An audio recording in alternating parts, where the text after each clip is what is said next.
안녕하세요. 놀라운 논란의 미스터 논란입니다. 손흥민 선수가 출전할 월드컵 관련된 소식들 전달드리도록 하겠습니다. 2026년 월드컵에 관해서 여러가지 기사들이 나오고 있습니다. 그런데 개최국 중에 하나죠. 캐나다가 월드컵에 있어서 어떤 조 편성이 본인에게 베스트인지 혹은 워스트인지, 이 최선의 그리고 최악의 시나리오들에 대해서 이야기를 하고 있단 말이죠. 그런데 이 기사에서 대한민국이 언급되어 굉장히 화제입니다. 도대체 최선의 조였냐 아니면 최악의 조였냐 많이 궁금하실 텐데, 예상보다 굉장히 재밌는 이유가 숨어 있었습니다. 뭔지 바로 들어가 보시죠. 캐나다의 월드컵 조 추첨 시나리오에 대한 기사가 나왔습니다. 아무래도 이제 캐나다 사람들이 읽을 만한 그런 기사였겠죠. 근데 저도 궁금해가지고 도대체 캐나다는 어떤 조를 꿀조, 어떤 조가 최악의 조, 어떤 조를 그리고 가장 좀 경계하고 있을까 굉장히 궁금했는데, 일단 결론부터 빠르게 보여드리도록 하겠습니다. 가장 힘든 조는 모로코, 노르웨이, 그리고 만약에 UEFA 플레이오프에서 이탈리아가 올라오게 되면 이 조는 진짜 최악이다 라고 이야기가 나오고 있습니다. 우리도 이제 이탈리아는 피하고 싶어 하죠. 그리고 가장 꿀조는 어디냐? 그러니까 저 밑에 있는 호주, 뉴질랜드를 만나게 되면 완전 꿀이다. 게다가 스코틀랜드까지 만나게 될 경우에는 easiest possible group, 일단 가장 쉬운 조다 라는 이야기가 나오고 있습니다. 그러면 대한민국이 언급됐다고 하지 않았냐? 여기 나오죠. Group of worst home advantage. 홈 어드밴티지를 가장 못 누리는 조가 어디가 될 거냐? 그러니까 만약에 이 조들이 뽑히면 홈 어드밴티지가 약간 무효화가 된다는 건데, 일본 혹은 한국, 그리고 이집트, 그리고 UEFA 플레이오프 B 뭐 이런 이야기가 나오고 있는데, 어떤 이야기인지 조금 이따가 조금 더 자세하게 설명드리도록 하겠습니다.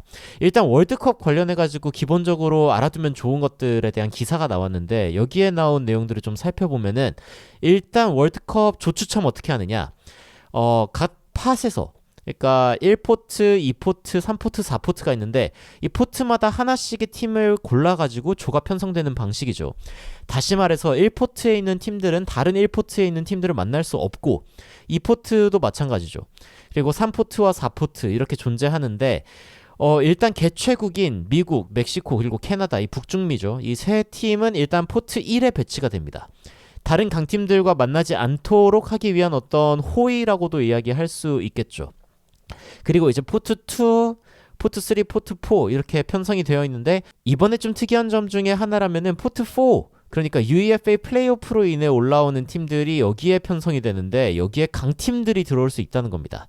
아까 이야기했던 이탈리아 같은 팀들인데, 지금 이제 여기에 들어올 수 있는 팀들이 어떤 팀들인지 한번 살펴보면은, 이탈리아, 북아일랜드, 웨일즈, 진짜 다 힘든 팀들입니다. 스웨덴, 폴란드, 알바니아, 우크라이나, 터키, 로마니아 뭐 이런 팀들이 이제 나오고 있는데, 확실히 이제 여기에서 뭐 이탈리아 같은 경우에는 뭐 월드컵도 다수 우승해본 그런 팀이기 때문에 이런 팀들이 포트 4에 있다. 악몽 같은 거죠.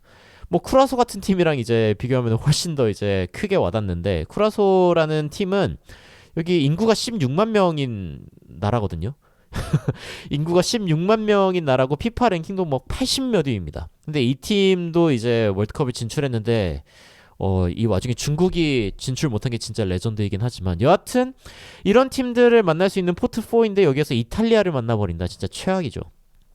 여하튼 가장 낮은 랭킹만 봤을 때는 뭐 요르단, 그리고 뭐 퀴라소 같은 팀들이 이제 이야기가 나오는데, 퀴라소 지금은 18만 명이라고 하네요. 인구수가 좀 업데이트가 됐네요. 좀 늘었네요. 여하튼 이런 팀들도 있는데, 근데 피파 랭킹이 가장 낮은 팀이 퀴라소도 아닙니다. 심지어 뉴질랜드는 86위이고 퀴라소가 82위라고 해요. 굉장히 재밌죠. 여하튼 이런 팀들이 이제 뭐 포트 4에 있고, 북중미 월드컵에서 그러면은 캐나다가 원하는 베스트 시나리오가 무엇이냐라고 했을 때, 아까 이야기했던 뭐 낮은 피파 랭킹의 조들이랑 만나거나, 아니면 최근에 어떤 전적상으로 봤을 때 뭔가 이 점수가 낮은 그런 팀들이랑 맞붙는 게 최고로 좋겠죠. 그래서 일단 살펴보면은 가장 힘든 그룹은 모로코, 노르웨이, 그리고 이탈리아를 만나는 겁니다. 이렇게 되면은 뭐가 문제냐? 캐나다가 일단 개막전을 토론토에서 하거든요. 그런데 여기에서 만약에 이탈리아를 만나게 된다라고 하면은 문제가 크다 이겁니다. 왜냐면은 이 토론토라고 하는 도시 자체가 굉장히 이탈리아 역사의 영향을 많이 받은 그런 도시이기 때문이죠. 그래서 기본적으로 이렇게 맞붙게 되면은 캐나다의 빨강색보다 아주리가 더 많을 수 있다. 그러니까 이 푸른색을 입은 이탈리아를 응원하는 팬들이 이 캐나다 홈 경기임에도 불구하고 더 많을 수가 있다라는 거죠. 그러면은 캐나다가 북중미 월드컵에서 홈 경기를 하는 이점을 전혀 누릴 수가 없게 되는 그런 상황이 발생하는 겁니다. 게다가 이제 노르웨이를 만나게 된다. 이것도 진짜 최악의 상황인데, 노르웨이 같은 경우에는 유럽에서 이제 퀄리파이를 통해 올라올 때 8승 전승을 했습니다. 그러니까 예선전을 전승하는 어마무시한 저력을 보여준 팀이고, 왜 때문에 그렇게 됐냐? 홀란드가 16골을 퍼부었기 때문이죠. 홀란드 다음으로 골을 많이 넣은 선수가 이 유럽 예선전에서 8골을 넣었다는 거를 감안하면은 이거 진짜 말도 안 되는 수치의 골을 넣은 거거든요. 그러니까 만약에 노르웨이를 만나게 된다, 이건 진짜 악몽 같은 일이 될 것이다. 게다가 만약에 캐나다가 마지막으로 모로코까지 만나게 되면 모로코는 피파 랭킹 11위거든요. 그러니까 이렇게 만나게 되면 진짜 최악의 조다. 그냥 뭐 전적상의 어떤 그 상대 랭킹적으로 봤을 때는 콜롬비아가 5위, 노르웨이가 11위, 덴마크가 17위로 이렇게 조편성이 되면 최악이고, 피파 랭킹으로 봤을 때는 모로코, 노르웨이, 이탈리아를 만나면은 최악이다. 뭐 이런 이야기들이 이제 나오고 있습니다. 그러면은 가장 꿀조, 우리도 이제 눈여겨봐야 되는 부분인데, 오스트레일리아, 스코틀랜드, 뉴질랜드 이렇게 만나게 되면은 꿀이라고 해요. 그러면서 이제 이 월드컵에서 처음 등장한 팀들이기도 하거든요. 뉴질랜드 같은 경우에는 뭐 완전 처음 뛰는, 이번에 월드컵이 이제 48개국 체제로 확장이 되고, 그리고 이제 뭐 조별리그에서 올라가면 원래 바로 16강전이었는데 이번 월드컵 같은 경우에는 32강이 있거든요. 그러니까 사실 조에서 1승만 해도 32강에 올라갈 가능성이 높다, 뭐 이런 이야기가 나오고 있는 가운데, 오스트레일리아, 스코틀랜드, 뉴질랜드를 만나게 된다 이러면은 뭐 캐나다 입장에서는 거의 뭐 32강은 무조건 간다라고 볼 수 있는 그런 느낌인 거죠. 상대 전적상의 어떤 레이팅으로 봤을 때는 오스트리아, 카타르, 가나 뭐 이 정도를 만나거나, 아니면 이란, 뭐 남아공, 보스니아 뭐 이렇게 만나는 게 일단 최고다. 피파 랭킹상으로 봤을 때는 오스트리아, 그리고 이제 남아공, 뉴질랜드, 오스트레일리아, 그리고 남아공, 뭐 코소보 이런 팀들을 만나는 게 제일 좋다 라는 이야기가 나오고 있습니다. 그런데 이제 재밌는 거는 대한민국이 언급된 부분인데, 저는 이게 최근에 손흥민 선수가 밴쿠버와의 경기를 하면서 2대2로 비기고 페널티에서 이제 졌죠. 이게 안타까운 경기였는데, 근데 이 경기만 해도 손흥민 선수, 그리고 이제 밴쿠버에 살고 있는 한인들이 얼마나 큰 기세를 보여줄 수 있는지 보여준 그런 경기였다고 생각하는데, 이 경기가 밴쿠버의 홈 경기였음에도 불구하고 58,000석에 매진이 된 이유는 밴쿠버의 어떤 능력이 아니었습니다. 바로 LAFC에 뛰고 있는 손흥민 선수의 티켓 파워였죠. 게다가 거기에 살고 있는 한인 이 교민들은 무조건 이걸 이제 보러 가고 싶었을 거고, 그러니까 이 캐나다에서 손흥민 선수가 뛴다는 게 얼마나 많은 한국 팬들을 그 자리에 오게 했는지 이런 것들도 알 수 있는 부분이죠. 그런데 여기에도 그런 이야기가 나옵니다. 뭐냐면은 이 캐나다 같은 경우에는 멀티컬처럴리즘, 그러니까 기본적으로 굉장히 다양한 문화들이 함께 살고 있는 그런 부분이 캐나다의 가장 좋은 부분 중에 하나인데, 근데 캐나다에서 굉장히 큰 문화권을 차지하고 있는 팀들이 어디냐라고 했을 때 일단 이집트가 있습니다.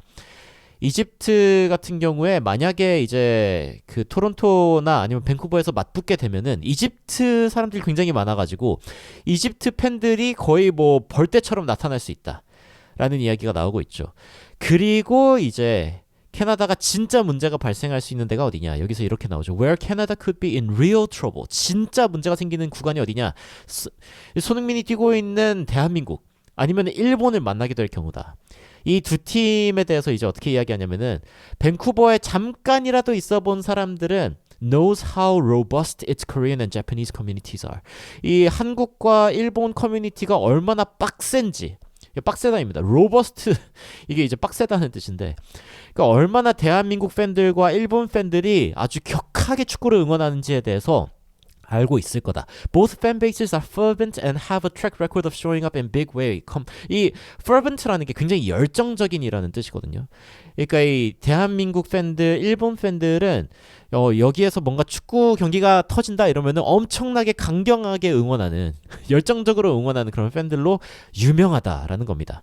그래서 뭐 일본이나 한국을 만약에 이제 같은 조에 편성돼가지고 이 조 편성을 하게 되면은 분명 분위기는 더 좋을 것 같기는 한데, 근데 that might not benefit the co-hosts. 그러니까 이번에 경기를 주관하게 되는 캐나다 입장에서는 최악의 사건이다라고 이야기가 나오고 있는 거죠. 이 손흥민 선수가 이제 BMO 스테디움에서 뛸 때도 그렇고, 아니면 여기 이제 밴쿠버에서 뛸 때도 그렇고, 굉장한 티켓 파워를 보여주고 있고, 사실 손흥민 선수 미국이 거의 홈그라운드라고 할 수 있을 정도로, 왜냐면 미국은 축구가 그렇게까지 인기 있는 스포츠가 아닌데 미국에 살고 있는 한국인들이 굉장히 많기 때문에 이번 북중미 월드컵이 사실상 일종의 홈 같은 그런 느낌을 낼 수 있는 그런 경기라는 이야기가 나오고 있죠. 그래서 실제로 해외 언론을 보면은 굉장히 손흥민 선수를 두려워하고 있고 대한민국을 만나는 것을 좀 껄끄러워하고 있는 그런 걸 볼 수 있습니다. 물론 대한민국 대표팀 내부의 상황은 좀 뭐 상황이 그렇게 좋지 않다라고 이야기할 수 있겠지만서도 그래도 해외가 지금 대한민국을 좀 만나는 걸 걱정하고 있다. 특히 이제 이 개최국들이 대한민국을 만나는 거에 대해서 확실하게 좀 걱정하고 있다는 점들이 기사에서 보이니까 굉장히 재밌다라는 생각이 듭니다. 뭐 여튼 뭐 내년 6월이죠. 월드컵이 좀 남아 있는데 여러분들은 현재 월드컵에 대해서 어떤 생각을 갖고 계신지, 그리고 어떤 조가 좀 대한민국에게 좋을 것 같은지, 악몽일 것 같은지 여러 가지 예측들 남겨주시면 또 관련된 월드컵 소식들도 여러분들께 빠르게 전달해 드리도록 하겠습니다. 이상 놀라운 논란 미스터 논란이었습니다. 시청해주셔서 감사합니다.